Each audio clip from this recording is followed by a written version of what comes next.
j'espère que vous allez bien. Aujourd'hui j'ai décidé de vous filmer un tuto concernant uniquement le maquillage de la peau. Donc on va passer l'étape des yeux pour cette vidéo là. Donc comment faire pour avoir un teint qui est vraiment bien couvert. Il n'y a aucune imperfection, c'est vraiment flawless, mais tout en restant glowy, parce que parfois quand on applique trop de fond de teint, trop d'anti-cerne et trop de poudre, on peut perdre cette brillance naturelle qu'on a sur la peau et après avoir l'air keki. Mais là, ce qu'on veut, c'est que ce soit complètement vraiment bien couvert, mais qu'on reste glowy. Moi personnellement, je sais qu'il y a des gens qui préfèrent être mat, qui n'aiment pas les teints très glowy comme ça, mais moi personnellement j'adore, surtout pour des événements en soirée et surtout pour les fêtes qui arrivent très bientôt. Je veux briller de mille feux comme ça. C'est à peu près la même chose que ce que je fais d'habitude, il y a juste quelques étapes qui changent, vous verrez. C'est simple, il n'y a rien de très compliqué, c'est facile, tout le monde peut le faire. Continuez à regarder si vous voulez voir le tuto. Alors c'est parti, comme d'habitude, on commence toujours par une crème hydratante. C'est vraiment la base pour avoir un teint parfait. Il faut toujours hydrater sa peau, même si vous avez une peau grasse ou sèche, ça n'a rien à voir. La crème hydratante est obligatoire. Ensuite, je vais appliquer un highlighter liquide, donc j'utilise le Glow Maximizer de chez Dior. Je vais venir l'appliquer avec mes doigts et ensuite venir l'estomper avec mon Beauty Blender. Donc ça va faire en sorte que même après avoir poudré le visage, etc., on a quand même un certain glow, une lumière qui ressort de notre fond de teint. Alors je passe ensuite au fond de teint, je vais utiliser le Kiko et le MAC Waterproof, je ne sais plus quoi, je vous mettrai ça en barre d'infos.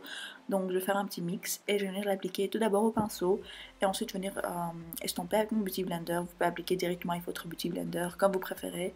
Je fais comme ça ces derniers temps, mais en général j'applique avec mon Beauty Blender directement. Franchement ça ne donne pas une très grande différence, c'est juste une petite préférence.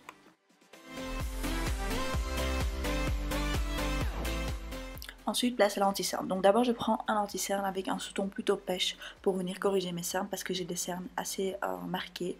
Mais si vous n'avez pas des cernes très marquées, vous pouvez passer à l'étape anti-cerne deuxième que vous allez voir tout de suite. Donc je vais venir appliquer un anti-cerne beaucoup plus clair juste après pour illuminer. Donc le premier anti-cerne, c'est fait pour corriger. Et ensuite, je viens illuminer et j'applique ça sur toutes les zones de mon visage où je veux mettre en valeur et illuminer. Donc le dessous de mon œil, mon front, les lignes, vous savez les lignes quand vous souriez, ça vous fait des rides, donc là j'aime bien toujours mettre l'anti-cerne parce que ça donne un effet un peu plus gonflé, donc on dirait que j'ai des fillers, et un petit peu sur mon menton. Je vais ensuite estomper le tout avec mon Beauty Blender, donc sur cette étape là je prends vraiment mon temps, j'estompe bien mon anti-cerne, comme ça je le fais bien fondre avec le reste de mon teint, je ne veux pas qu'il y ait de marques tracées, de lignes blanches sur le bas de mon œil ou n'importe où sur mon visage, je veux vraiment que tout soit bien estompé. Donc s'il vous plaît, prenez votre temps pour cette étape-là. Et il serait mieux que vous utilisiez un Beauty Blender car le Beauty Blender aide à absorber l'excès de produit et donc ça vous évite d'être cakey. Alors là, maintenant vient une étape que je ne fais pas d'habitude. Donc là, en général, j'allais prendre ma poudre libre et venir fixer, faire du baking, etc. Mais là, je n'ai pas mis de poudre libre. Je vais prendre de nouveau le même highlighter liquide que j'ai appliqué avant mon fond de teint. Et je vais venir l'appliquer de nouveau avec mon Beauty Blender sur toutes les zones où je veux illuminer mon visage. Donc comme vous voyez, ça donne vraiment un glow magnifique. Ça fait vraiment un effet de gloss. Ça ne fait pas de paillettes et ça vous fait vraiment un glow très naturel. Si vous voulez, vous pouvez éviter de mettre l'highlighter après cela, donc passez l'étape de l'highlighter si vous trouvez que c'est assez, mais moi j'adore briller de mille feux, donc je vais quand même venir appliquer de l'highlighter dessus après.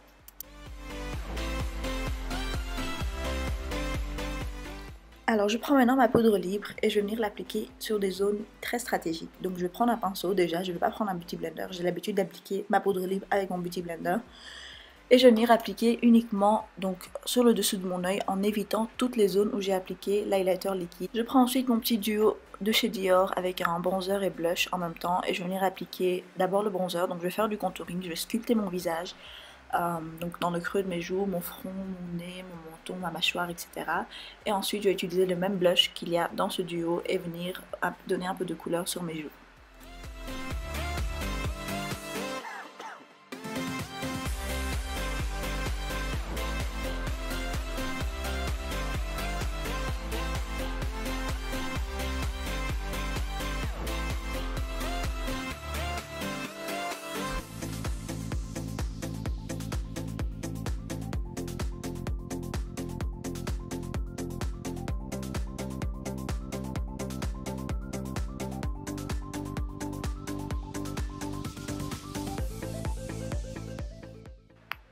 Alors maintenant place à l'highlighter en poudre, donc je vais utiliser mon Glow Kit de chez Anastasia Beverly Hills et Nicole et je vais prendre le teint Glow Getter si je ne me trompe pas, je ne me rappelle pas du nom exact et je vais venir l'appliquer sur toutes les zones où j'ai appliqué l'highlighter liquide Dior et vous allez voir que là ça va devenir un highlight de ouf. Donc ça va vraiment être le highlight où on va voir à 5000 km de loin, c'est magnifique, j'adore ce genre d'highlight.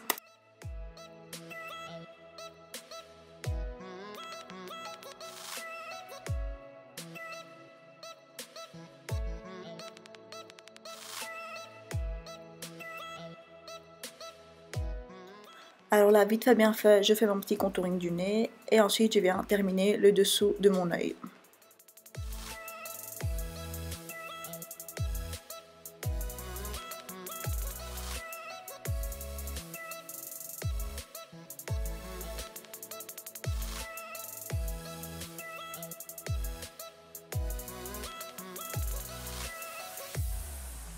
Ensuite j'applique un rouge à lèvres, donc j'utilise le Soft Matte Lip Cream de chez NYX en teinte London si je ne me trompe pas et le gloss Urban Decay en teinte Layer. De toute façon si je ne vous ai pas cité certains produits je vous mettrai tout en barre d'infos.